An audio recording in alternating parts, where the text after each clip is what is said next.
Hi, it's Don Southerton and another episode of Everything Korea. This week's episode I've titled Strategy Number 1. So let's jump right in.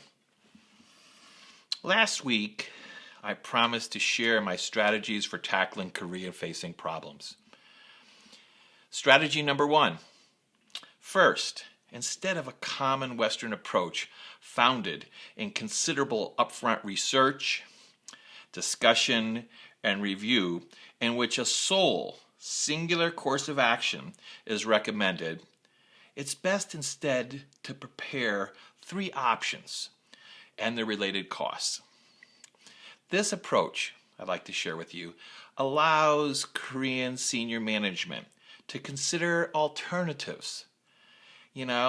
A common decision-making methodology in Korea. So some background on why 3 options.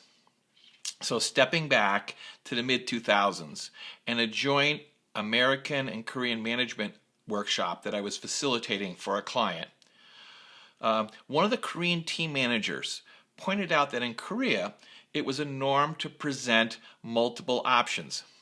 Now he explained to the American team that support their leadership's decision making, at least 3 options would be prepared for his seniors, and as many as 5 if the proposal was going to be elevated all the way up to the chairman. Now, in most cases, following an initial presentation, leadership will ask for additional details requiring the team to drill deeper and prepare more information maybe prior to decision. All said, within this process, the result is getting an approval on a course of action. I also recall how not following this model can have consequences. I was called upon by a frequent Agency of the Year winner to assist in dealing with a Korean client. The relationship troubled the agency's dedicated account team. Probing, I found that the agency had presented what they felt was the best course of action for the client as well, and it was a well thought out global branding campaign for which the agency felt confident was, their best decision. The Korean client feedback was less than expected and came as a shock to the agency team. In my asking, and a little surprise to me, the agency had the Korean client was quite disappointed and had hoped for a range of ideas from this top agency. They had expected to be dazzled with creativity and not just a single idea.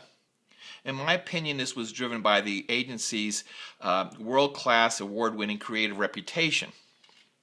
Now, in following up with the Korean client, I recommended the agent also present preliminary concept work that they had developed internally prior to picking what they thought was the best, way of handling this. This would allow the client in Korea to have a voice in the decision. Sadly, the agency was rigid in their thinking, feeling they had submitted their top work and that was sufficient. Not surprisingly, they parted ways over shortly after that.